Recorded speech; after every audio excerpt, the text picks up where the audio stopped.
Professor J.B. Dhankar sir to share his feelings and thoughts. A huge round of applause for J.B. Dhankar sir.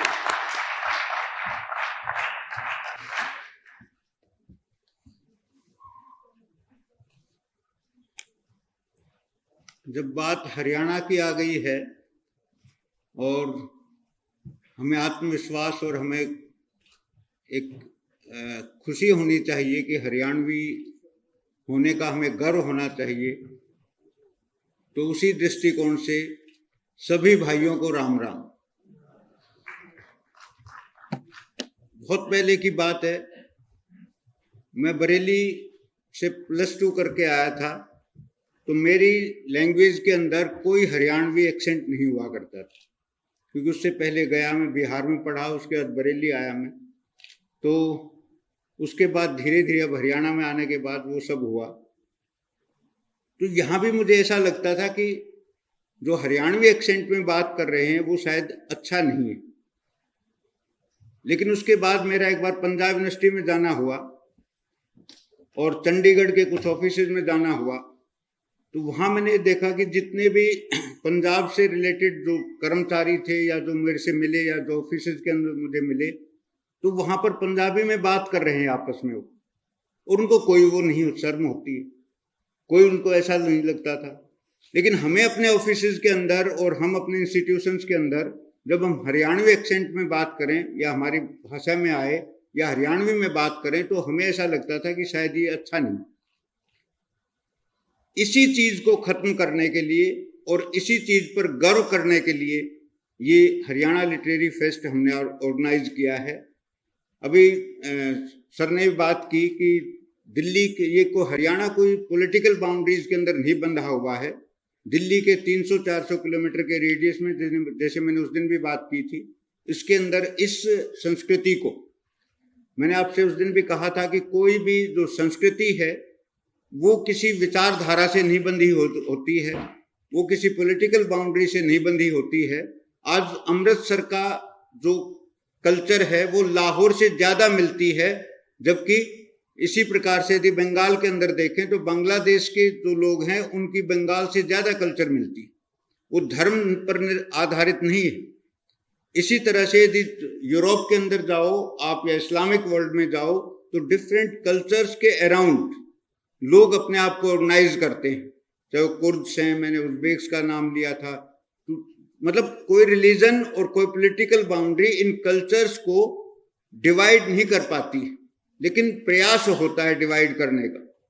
तो हमारी कोशिश ये है कि हमारे जो रीजन है, इस रीजन को, जिसको कभी 60s में एक नाम भी दिया गया था, कभी विशाल हरियाणा का नाम दिया गया था, जिसकी हम बात कर रहे हैं उसी की बात हुआ करती थी। तो हम जो यहाँ पर हमारा प्रयास है वो इस विशाल हरियाणा या ये जो हरियाणवी संस्कृति है, इस इलाके के लोगों को उनके अपने एक्शंस पर, उनके अपने क्रिएटिविटी पर गर्व करवाने के लिए हमारा ये प्रयास था कि 3 दिन उसके अंदर हम इंक्लूड करें ऐसे लोगों को जो बिल्कुल एक तरह से लाइमलाइट में नहीं है, लेकिन उनके पास क्रिएटिविटी है। आपने गांव के अंदर भी देखा होगा, मैं कई बार क्लास में भी जिक्र करता हूं कि कुछ औरतें बहुत ही अच्छा कसीदाकारी का काम करती थी। कुछ हमने ये देखा कि कुछ ऐसे हाली होते थे जो इतने आप स्केल से सीधी लाइन नहीं खींच सकते, ऐसे खूब निकाल देते थे। तो ये जो कला है, ये क्रिएटिविटी जो है, ये क्रिएटिविटी कोई किसी से बंधी हुई नहीं है, किसी की गुलाम नहीं, ये हर संस्कृति के अंदर होती है, हरियाणा के अंदर भी। सवाल ये है डॉक्यूमेंटेशन का। हमारे जो स्वभाव के अंदर जो डॉक्यूमेंटेशन की आदत नहीं है, उसी के कारण ये सारा का सारा पब्लिक स्पेस में नहीं आ पाया, क्योंकि रिसर्च का भी और संस्कृतियों का भी और किसी राष्ट्र की राष्ट्रीयता के जो फीचर्स हैं, उनको यदि आप डॉक्यूमेंटेशन और उनको पब्लिक स्पेस में नहीं लेकर के आते हैं, तो वो एक तरह से कभी भी दुनिया उसको एक्सेप्ट नहीं करती। और यही एक कमी हमारी प्रयास में रही है अब तक। और ये बिल्कुल हम ये कहें कि हम जीरो से शुरू कर रहे हैं या ऐसा था ही नहीं, ये भी मैं गलत हूँगा। ऐसी बात नहीं है, ऐसा रहा है, खूब रहा है, बहुत सारे लोगों के काम हैं। वो बात अलग है कि समय के साथ अलग चीजें चेंज हो जाती हैं, उनके काम को कहीं पर पृष्ठभूमि में चले जाते हैं। पीछे मैं एक आर्टिकल पढ़ रहा था जिसके अंदर मैडम तुसाद म्यूजियम का नाम आप लोगों ने सुना होगा। तो मैडम तुसाद म्यूजियम के कोई उस समय के जो अधिकारी थे, जब मैंने ये आर्टिकल पढ़ रहा था, तो उन्होंने उनसे एक सवाल पूछा गया कि आपके सामने सबसे बड़ी चुनौती क्या है। तो मैडम तुसाद के जो ऑफिस बेयरर थे, उन्होंने कहा हमारे सामने जो सबसे बड़ी चुनौती है वो स्पेस की। तो बोले किस तरह से? बोला हमारे समस्या ये है कि हर युग के अपने सेलिब्रिटीज होते हैं। जब हमने शुरू किया था वो युग 19th सेंचुरी के अंदर, तो 19th सेंचुरी के उस जनरेशन के, उस समाज के, उस विश्व के अपने सेलिब्रिटीज थे, तो उनको हमने सामने रखना शुरू किया। लेकिन जैसे जैसे 20, 30, 50 साल निकलते हैं तो हर जनरेशन के अगले सेलिब्रिटीज हो जाते हैं, हर युग में अपने सेलिब्रिटीज हो जाते हैं। तो अब हमें क्या होता है कि हमें वो रिप्लेस करने होते हैं। अब वो रिप्लेस करने के बाद जो हमने बना रखा है उसको हम डिस्ट्रॉय नहीं करना चाहते, तो हम उसको कहीं ना कहीं कम से कम इस तरह से तो प्रिजर्व कर सकें कि भाई स्टोर के रूप में तो कर सकें, वैसे डिस्प्ले ना कर पाए। तो भाई ऐसा नहीं है कि भाई हमारे यहाँ नहीं हुआ है, लेकिन पृष्ठभूमि में चली गई हैं कुछ चीजें जो कि उनको हम एक माध्यम यही बचता है, या तो हम लिटरेरी फेस्ट के रूप में या फिर म्यूजियम्स के रूप में हम उसको संजो के रख सकते हैं। अब हम बात कर रहे थे सर के साथ फैकल्टी हाउस में कि मैं एक महीना यूएसए गया, तो हमने देखा कि हर स्तर पर छोटे टाउन से लेकर के, डिस्ट्रिक्ट से लेकर के, जो प्रोविंसेज हैं उनको लेकर के, हर टाउन के अंदर अपने म्यूजियम्स, और उन म्यूजियम्स को बड़ा हाईलाइट किया जाता है और लोग विजिट करते हैं। ये चीज हम अपना हरियाणा के अंदर मिस करते हैं, हरियाणा नहीं भारत में ही मिस करते हैं हम ये चीजों।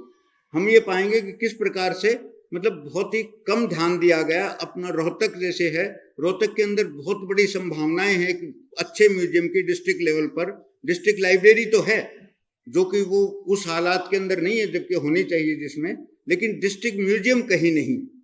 और इसको यदि हम देखें तो हमने, डॉक्टर मनमोहन बैठे हैं, डॉक्टर अमर सिंह बैठे हैं, इन्होंने बहुत ही मेहनत करके हमारा हिस्ट्री का जो आर्कियोलॉजिकल म्यूजियम उसको तैयार किया था, लेकिन बिल्डिंग शिफ्ट होने के कारण हमें वो स्पेस नहीं मिल पाई। हमें फिर कोशिश की है, शायद वो मिल जाए तो उसके अंदर फिर हम उसको ऑर्गेनाइज कर पाएं। ये तो यूनिवर्सिटी लेवल की बात है, लेकिन हम यदि डिस्ट्रिक्ट लेवल पर इसको संजो कर रख पाएं तो हम इसको जरूर हम इसको आगे आने वाली जनरेशन तक हम ले जा पाएंगे। इस जो अपना जो 3 दिन का ये चला है, इसके अंदर मैंने भी देखा कि बहुत सारे कुछ नए बच्चे आए और उन नए बच्चों को ही मंच देने का एक तरह से हम काम किया है इसमें, और आगे और ज्यादा करेंगे। सर का भी अभी यही मानना था कि भाई आप किसी नाम या पद के अकॉर्डिंग मत बुलाओ, बल्कि छोटे बच्चों को बुलाओ। कल मैं एक खबर पढ़ रहा था, यूनिवर्सिटी कैंपस स्कूल की कोई लड़की 12 साल की, यशिका, उसने एक बुक लिखी है। वो अभी कल उसका इनॉग्रेशन जैसे उसके अंदर था स्कूल के अंदर ही। तो कमाल की चीज है, एक 12 साल की लड़की क्रिएटिव हो सकती है और वो लिखा है उसने। तो ऐसा नहीं है कि मिसिंग है वो चीज, वो है, लेकिन उसको हमें उभारने की जरूरत है, उस तरफ सोचने की जरूरत है। तो काम बहुत सारे इसके अंदर हो सकते हैं। एक बात उस दिन हमने शुरू में पहले भी कहा था, लिटरेचर जो है वो हर फील्ड का लिटरेचर होता है। तो हर फील्ड का जो लिटरेचर है उसके अंदर हम सिर्फ हिंदी, इंग्लिश या संस्कृत की बात ना करके या उर्दू, पंजाबी की बात ना करके, इसके अंदर हम हर सब्जेक्ट का लिटरेचर, चाहे वो स्पोर्ट्स का लिटरेचर है, चाहे वो साइंसेज का लिटरेचर है, सोशल साइंसेज का लिटरेचर है, उसके ऊपर भी बात हो, उसके ऊपर, उस थीम पर भी हम इनके अंदर आगे भी प्रयास करेंगे। अब भी किया था, लेकिन हम उसको सारी चीज़ों को इंक्लूड नहीं कर पाए क्योंकि पहला प्रयास था, थोड़ा हमारे प्लानिंग में या किसी तरह कुछ कमियां रही हैं, कोई वो दिक्कत नहीं, उसको हम आगे वो करेंगे। एक बहुत बड़ी बात जो आप लोगों को शायद माइंड में नहीं आती होगी, सर मैं बात करूं, पार्टीशन ने हमारे इस इलाके को बहुत नुकसान पहुंचाया लिटरेरी पॉइंट ऑफ व्यू से। हमारी कभी भी पढ़े लिखों की भाषा ना तो हिंदी रही और ना अंग्रेजी रही। हमारे पढ़े लिखों की भाषा उर्दू हुआ करती थी। हमारे पुराने पढ़े लिखे जो लोग हैं, आपका भी अनुभव रहा होगा, पुराने पढ़े लिखे जो लोग हैं वो उर्दू को जानते थे और उर्दू के अंदर क्रिएटिविटी, उनके पास वोकेबलरी भी थी। कई बार मैं ओरिएंटेशन कोर्सेज में गया तो पुराने कोई प्रिंसिपल्स या रिटायर्ड टीचर्स है इतना अच्छा बोलते थे उर्दू के अंदर ही। तो मतलब ये हुआ कि पार्टीशन के बाद उर्दू को जोड़ दिया गया एक धर्म के साथ, जबकि उर्दू का ओरिजिन हिंदुस्तान है, भारत में उसका ओरिजिन हुआ है। तो उसको हमने एक धर्म के साथ जोड़ करके हमें हमारे यहाँ से खत्म ही कर दिया गया। वो हमारे पास हमारे नियरेस्ट थी, हमारे विचारों के सबसे ज्यादा नियरेस्ट थी, क्योंकि इंग्लिश इंग्लिश और हिंदी हम उसी तरह से नहीं सीख पाए। मैं एक लाइट सा एग्जांपल दूं, फरीदाबाद इलाके के अंदर गुर्जर होते हैं और उनके पहाड़ जो हिल एरियाज है वो पहाड़ बिक गए क्रेशर लगाने के लिए, तो उनके जो बच्चे थे उनको बड़ा पैसा मिला। तो हमारा एक कोई साथी था फरीदाबाद से ही, वो अब तो वकील बन गया है, वो बोला कि यार पता क्या हुआ, फादर ने क्या किया, बहुत सारे पैसे आ गए थे, फादर ने ऐसे इंग्लिश स्कूल में बसंत कुंज और पता नहीं कहाँ डाल दिया। और क्या हुआ कि मैं खिड़की से झांकता रहता था, क्योंकि हिंदी वो बोलते नहीं थे, इंग्लिश मुझे आती नहीं थी, मेरी समझ में नहीं आई। तो अल्टीमेटली क्या हुआ, धक्का दे करके +2 कर ली, और बाद में जब कॉलेज में आया तो थोड़ा मैं कंफर्टेबल फील किया, क्योंकि हिंदी मीडियम था। तो इस तरह से क्या हुआ कि हमने इंग्लिश हमारे को उस तरह से आई नहीं जैसे कि शुरुआत में अंग्रेजों को की थी। हिंदी को भी हमने एज ए लैंग्वेज उस तरह से लिपि के साथ उस तरह से हमने नहीं अडॉप्ट कर पाए, और जो हमारे जिसको हम ज्यादा नियरेस्ट हो सकते थे उर्दू के, वो चीज हमारे से बिल्कुल हटा दी गई, उसके प्रति हमारी आंखें बंद कर दी गई, उसको एक धर्म के साथ जोड़ दिया गया। तो कुल मिलाकर के ये हुआ कि हम एक्सप्रेस करें तो कैसे करें, किस में एक्सप्रेस करें। अब हिंदी के भी वो संस्कृत से प्रभावित वो भाषा हमारी हम नहीं सीख पाए, इंग्लिश को वो नहीं सीख पाए जो अंग्रेज जानते हैं। तो इसी तरह से जो हमें जो नजदीक थे वो हमसे छीन लिया गया। तो कुल मिलाकर के इस चीज का भी, अदरवाइज पानीपत हांसी ये बहुत बड़े साहित्य के केंद्र हुआ करते थे जिनको आजकल कोई जानता ही नहीं। तो ये चीज भी हमारे यहाँ से मिसिंग हुई है। तो उसको भी हमें सोचना है कि आप यदि हिंदी भी लिख रहे हो तो जरूरी नहीं है कि आप उसके अंदर सारे संस्कृताइज्ड वर्ड्स को यूज करो, आप उसके अंदर हरियाणवी वर्ड्स यूज करो। धीरे धीरे भाषाओं का इवोल्यूशन होता है, बहुत सारे हजारों वर्ड्स ऐसे हैं जो दूसरी लैंग्वेज से इंग्लिश में अडॉप्ट कर लिए गए। तो ऐसा नहीं है कि जब हम उसको यूज करने लगेंगे तो हमारे उससे वो हरियाणवी वर्ड्स भी हिंदी का हिस्सा बन जाएंगे। अब डॉक्टर पूर्णचंद शर्मा कह रहे थे उस दिन कि भाई जब वो यूनिवर्सिटी में आए तो उस टाइम पर ये देख रहे थे कि भाई यहाँ पर जो हिंदी साहित्य के अंदर ब्रज का है, अवधि का है, वो सब चीजें तो पढ़ाई जा रही थी, लेकिन हमारे हरियाणा से जो लेखक थे उनको पंडित लक्ष्मीचंद हैं, जाट मेहर सिंह हैं, इन सब को नहीं इंक्लूड किया गया था सिलेबस में।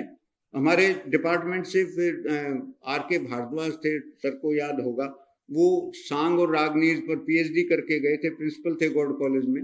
तो उस समय जब हम ये देख रहे थे तो इस तरह की चीजें हम ये पाएंगे कि प्रमोट एज ए स्लेबाई नहीं किया गया, तो उसको भी हमें जरूरत है। अभी सर बात कर रहे थे फैकल्टी हाउस में कि जब इन्होंने 77 में ज्वाइन किया, ये हैरानी की बात थी कि 77 में जब KU में ज्वाइन किया तो डॉक्टर KC यादव और प्रोफेसर रघुविंदर तंवर ये पहले थे जो हरियाणवी थे वहां पर उस डिपार्टमेंट में जाने वाले। बहुत रिच डिपार्टमेंट था फैकल्टी वाइज, लेकिन ये पहले दोनों लोग थे जिन्होंने आकर के उसके अंदर शुरू किया। तो अब साइंस में तो चलो जो आ गए हैं वो अपने साइंस के लैब तक सीमित हैं, लेकिन साहित्य के अंदर किसी भी प्रकार के साहित्य में, सोशल साइंसेज में जो अब आ गए हैं, मान लीजिए इस रीजन से नहीं, इस संस्कृति से नहीं है, तो निश्चित रूप से उनका प्रभाव यहाँ पर होगा।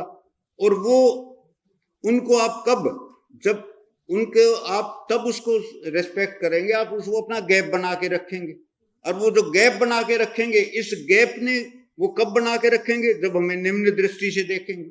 तो वो हमें उस दृष्टि से देखा गया और उसको प्रमोशन नहीं मिला इसका। लेकिन ये भी दुर्भाग्य है जब हमारे यहाँ से, जैसे मैं फर्स्ट इस यूनिवर्सिटी से पढ़ करके पहली बार डिपार्टमेंट लगा, तो मतलब हमारा ये दुर्भाग्य रहा कि जब ऐसा मौका शुरू हुआ कि भाई यहाँ से लोग उसके अंदर आना शुरू हुए, तो उसके अंदर उन्होंने ये रेस्पॉन्सिबिलिटी नहीं ली कि भाई हम इस संस्कृति को भी प्रमोट करें, इन चीज़ों को भी प्रमोट करें। और वो फिर आगे चल करके तो कुछ ऐसा टाइम भी आया जिसके अंदर रिक्रूटमेंट के अंदर भी काफ़ी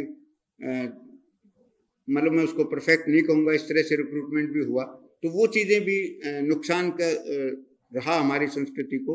वो चीज़ें भी हमें इसके अंदर ध्यान से देखनी चाहिए। तो जिस तरह से मैंने उस दिन भी बात की थी, कुछ कल्चरल फॉल्ट लाइंस होती हैं, हर नेशन के अंदर होती हैं, पूरे हर धर्मों के अंदर होती हैं। ऐसा नहीं कि धर्म कोई एक चीज मोनोलिथिक कोई चीज है, ऐसा नहीं कोई नेशंस कोई मोनोलिथिक चीज है। और इंडिया जो है, इंडिया तो कोई मोनोलिथिक है ही नहीं। जिस प्रकार अभी सर बात कर रहे थे कि तो कंटिन्यूटी है, एक इवोल्यूशन है जो अब तक चल रहा है। अमेरिका के एक शहर को देख लो, आपको लगेगा सारा अमेरिका देख लिया, लेकिन भारत को देखने के लिए आपको 20-25 साल भी कम पड़ जाएंगे, क्योंकि थोड़ी थोड़ी दूर पर जा करके हमारी डिफरेंट काइंड की लाइफस्टाइल है, डिफरेंट काइंड की संस्कृति है। तो इसी तरह से इसी डाइवर्स सोसाइटी के अंदर, डाइवर्सिटी के साथ जो नेशन है, इस डाइवर्सिटी के अंदर ही हमें अपने आप को असर्ट करना है एज ए कल्चरल रीजन, जो नेशनल लेवल पर हम अपने आप को रख सकें। ये प्रयास हमारा था और आप लोग आगे तक इस संदेश को लेकर के जाएं, कोशिश करें। और एक आपके सामने बहुत बड़ी चुनौती आने वाली है, आपके से नेक्स्ट जनरेशन को भी, आपके अंदर भी, और वो चुनौती है दिल्ली एनसीआर। ये जो दिल्ली एनसीआर है, ये लगा लीजिए, ये हमारे ऊपर एक कल्चरल इन्वेजन है। इससे हमें किस तरह से उबरा जाए, या इस चुनौती को हम कैसे स्वीकार करें, या कैसे इसके साथ हम कॉप अप कर पाएं, ये हमारे सामने सबसे बड़ी चुनौती है। बहुत बड़ा, मेरे बुआ जी पीरागढ़ी में, तो हमने उनको बदलते हुए देखा, किस प्रकार से उस गांव के क्या हाल हुआ है, उन लोगों का क्या हाल हुआ है। वो ठीक इसी तरह से अब वो स्थिति हरियाणा के अंदर पहुंच चुकी है। चारों तरफ जो केएमपी बना है, तो इसके अंदर एक ऐसी विभिन्न प्रकार की, आप यदि आप खेड़ी साथ जाओगे तो आपको लगेगा, जब शाम को यदि 5-6 बजे यदि चले गए उसके बस स्टैंड पर, आपको लगेगा नहीं आप हरियाणा में खड़े या खेड़ी साथ में खड़े। ये जो चुनौती है, इसको ले देखना है। डिफरेंट रीजन्स के लिए तो आर्टिकल्स लगा रखे, कहीं आर्टिकल 370 है, कहीं पर नॉर्थ ईस्ट के लिए अलग है, उत्तराखंड के लिए अलग है, हिमाचल प्रदेश के लिए अलग है, लेकिन हरियाणा के लिए हमारी संस्कृति क्या मतलब विलुप्त होने के लिए ही है। तो वो चुनौती भी हमारे सामने, हमें उस चुनौती को भी स्वीकार करते हुए अपने आप को असर्ट करना है। और ये जो हमारे प्रति जानबूझ करके ये जो दिखाया गया, साइकोलॉजिकली ये दिखाया गया है कि भाई ये निम्न है, इस तरह से उस चीज से हमें उबरना, वो भी हमारे सामने एक चुनौती। तो वो कब हम कर सकते हैं, जब हम उसके अंदर अपनी क्रिएटिविटी को बढ़ाएं और उसको अपना लोहा मनवाएं। जैसे यहाँ के बच्चों ने कॉम्पिटिटिव एग्जाम्स के अंदर अपना एक जगह बनाई है, अब वहां पर वो एक इम्पर्सनल इवेल्युएशन होगी, उस इम्पर्सनल इवेल्युएशन में काम जाएगा बच्चे का। और हमने देखा कि हमारे यहाँ से बहुत सारे बच्चे टॉपर्स बन गए, जो दुनिया का सबसे कठिन एग्जाम है सिविल सर्विसेज। तो मतलब ये है कि यदि हम अपनी क्रिएटिविटी को उस लेवल पर पहुंचाएं जिससे कि हम नेशनल लेवल पर कॉम्पीट कर पाए, तो ऐसी कोई ताकत नहीं है जो आपको रोक देगी। आप ही फैशन बन जाओगे, आपकी संस्कृति ही फैशन बन जाएगी। अब कल परसों पीछे जब हमने शुरू किया था 10-15 दिन पहले, तो भी एक हरियाणा दिवस के बाद एक इवेल्युएशन आया था कि सोशल मीडिया पर, मुझे पता नहीं परसेंटेज 50 या कितने % बढ़ गया है हरियाणवी एक्सेंट के जो एलिमेंट्स, वो तो यूट्यूब चैनल्स हैं, वो तो फेसबुक के ऊपर है, किसी भी प्रकार के सोशल मीडिया पर हमने देखा कि बहुत सारे हरियाणवी एक्सेंट की चीजें हैं। उनके अंदर कुछ क्रिएटिव भी हैं, कुछ मतलब आगे मॉरल भी देती हैं, लेकिन उनके अंदर बहुत सारी हमें बदनाम करने की चीजें, हमें उनसे भी बचना होगा। ये भी एक बड़ी चुनौती है। लैंग्वेज हमारी और लिख कोई और रहा है और उसको प्रेजेंट करता है एक षड्यंत्र के तहत, उस कॉन्स्पिरेसी से भी बचना है। वो हमें बदनाम करने की कॉन्स्पिरेसी, भाषा अपनी। तो मतलब क्या है कि ये चुनौतियां हैं हमारे बीच में, तो इनको आप अपने जीवन में अपने साथियों से, अपने नेक्स्ट जनरेशन से, अपने बच्चों के साथ शेयर करो। और ये जो 3 दिन का था, इसमें मैं आपको बताऊं, जैसे कोई बालक अपने एग्जाम के बाद रिलैक्स होता है, गांव में किसान अपने पैर ठा के रिलैक्स होता है। पैर समझते हो ना क्या है? खेत खलियान है ना, पैर ठा के जो रिलैक्स होता है। मैं देखिए कोई काम होने के बाद जो रिलैक्स होते हैं, जो स्पोर्ट्स में टूर्नामेंट खत्म होने के बाद जो रिलैक्स होते हैं, मैं भी आज वैसा ही रिलैक्स फील कर रहा हूँ 3 दिन। तो ये जो रिलैक्सेशन या जो मुझे डी स्ट्रेस किया है, उसके लिए कोई एक नहीं, आप सभी लोग जिम्मेवार हो, आप सभी का ये सहयोग रहा। और वैसे तो सर ने आभार व्यक्त कर दिया है, लेकिन मैं डॉक्टर रघुविंदर तंवर का बहुत आभारी हूँ। उन्होंने अपना उस दिन तो बिजी थे, लेकिन उन्होंने कहा कि भी उसके बाद चाहे मुझे शाम तक रख लेना, मैं आ जाऊँगा। और मुझे तो इनका मैं बहुत बहुत आभारी हूँ। कर्नल साहब का मैं बहुत बहुत आभारी हूँ, जिन्होंने इसको डिज़ाइन करके मेरे सामने रखा।